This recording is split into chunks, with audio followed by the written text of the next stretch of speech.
Selamat sore pemirsa, Berita Nusantara kembali menyapa Anda pada hari ini. Sejumlah berita aktual akan kami sajikan untuk Anda. Bersama saya, Haifatunisa, inilah Berita Nusantara selengkapnya.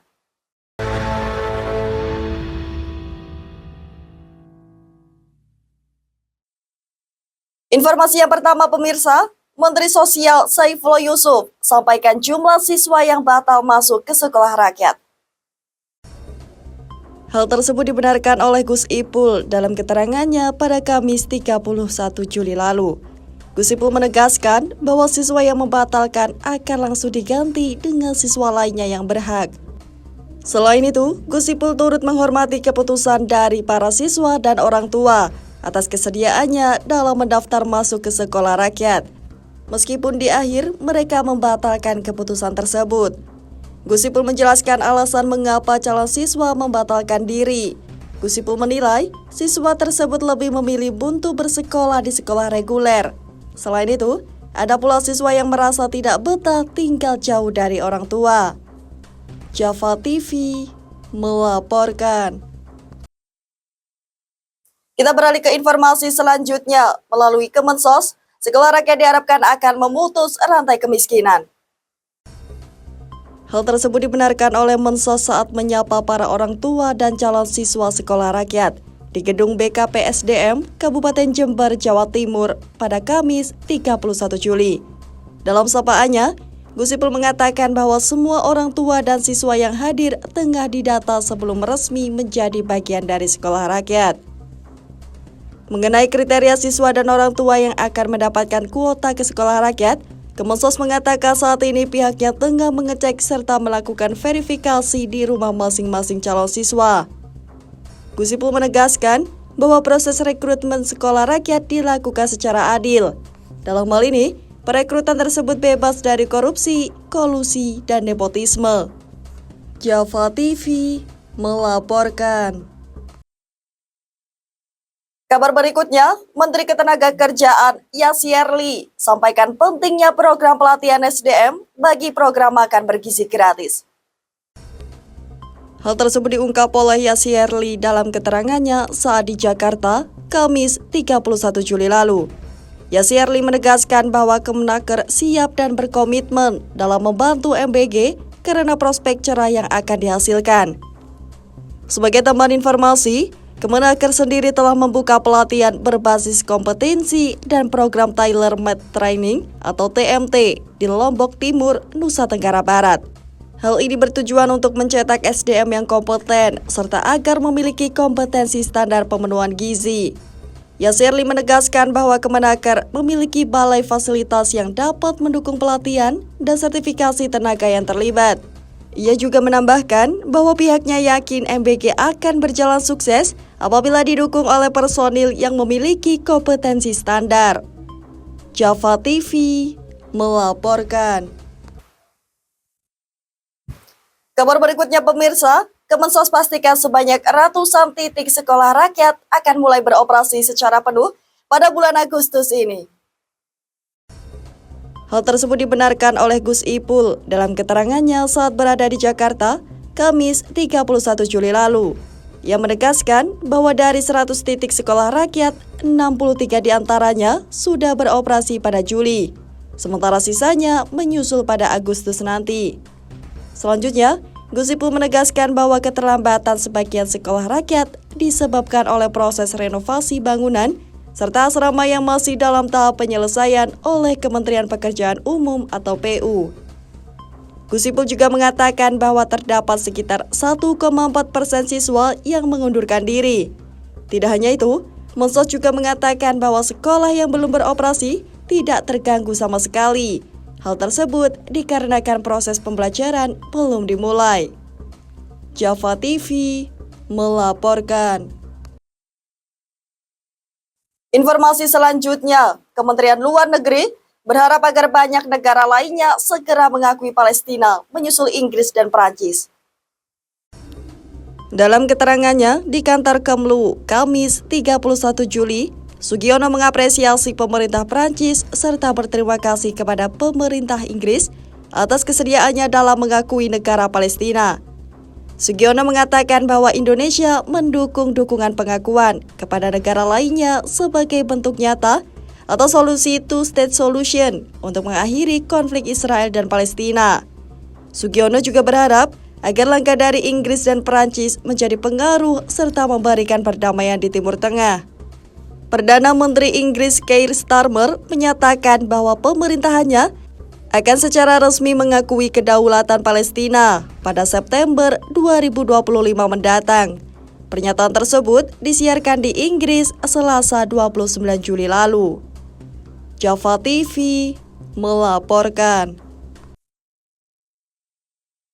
Kita beralih ke berita selanjutnya. Wakil Ketua DPR RI, Sufmi Dasko Ahmad, memberikan tanggapan atas maraknya pengibaran bendera anime One Piece jelang HUT RI ke-80. Hal tersebut diungkap oleh Dasko dalam keterangannya pada Kamis 31 Juli malam saat ia berada di Kompleks Parlemen Jakarta. Dalam keterangannya, Dasko menyebut upaya tersebut tak lepas dari perkembangan Indonesia yang kian pesat hari ini. Dasko menyebut dengan semakin berkembangnya Indonesia, yang menyebut ada pihak-pihak yang merasakan suka maupun duka. Untuk itu, ia menduga adanya pihak yang tidak suka Indonesia berkembang, yang merupakan dalang dari fenomena ini.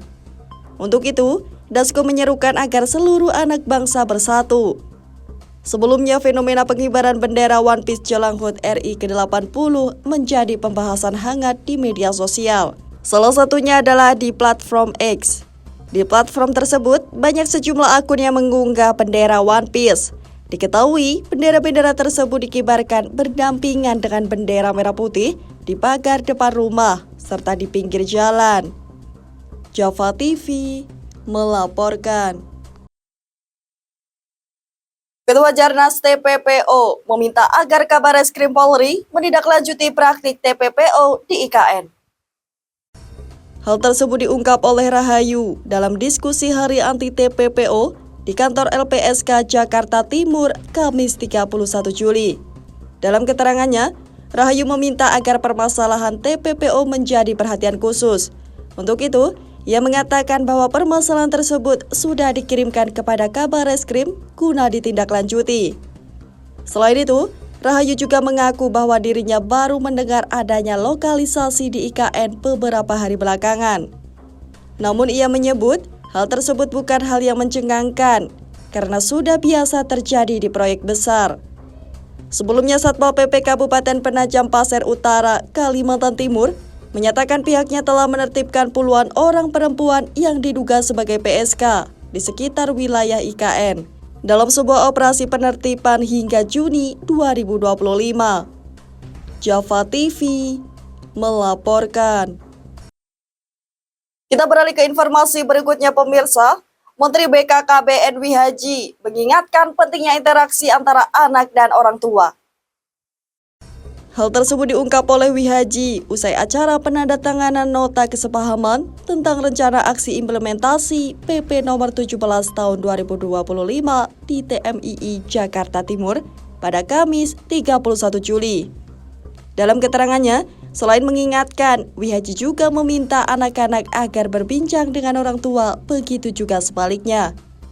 Menurut Wihaji, jika orang tua kekurangan interaksi komunikasi kepada anak, maka anak akan mencari kenyamanan dalam sebuah ponsel.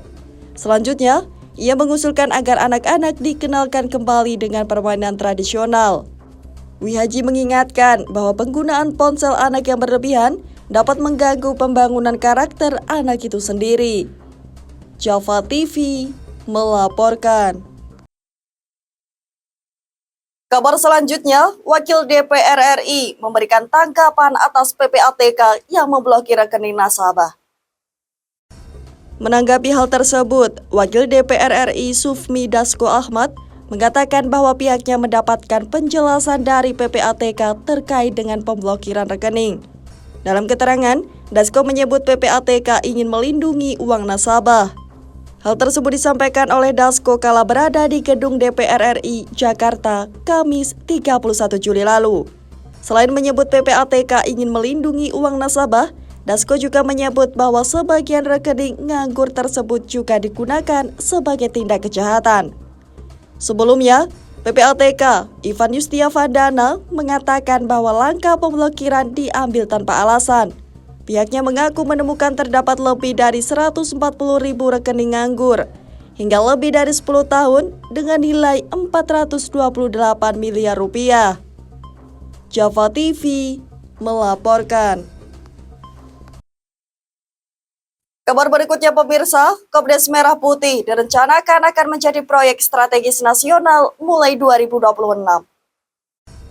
Hal tersebut disampaikan oleh Menteri Koperasi dan UKM Budi Ari dalam keterangannya pada Kamis 31 Juli lalu. Budi bahkan berkelakar bahwa tahun 2026 nantinya akan menjadi terkopdes-kopdes, menyusul tahun tersebut merupakan penetapan Kopdes sebagai PSN. Sementara itu, Budi mengatakan bahwa keberhasilan program Kades tidak hanya bertumpu pada koperasi, namun juga kompetensi. Oleh karena itu, fokus Kopdes nantinya pada penguatan tata kelola serta peningkatan kapasitas SDM. Diketahui bahwa saat ini Presiden Prabowo telah meresmikan Kopdes sebanyak 80.000. Akan tetapi, sebagian masih belum beroperasi imbas proses pengadaan. Java TV melaporkan. Baik pemirsa, informasi tadi sekaligus menjadi penutup perjumpaan kita hari ini. Saya Haifatunisa dan segenap tim redaksi yang bertugas pamit undur diri.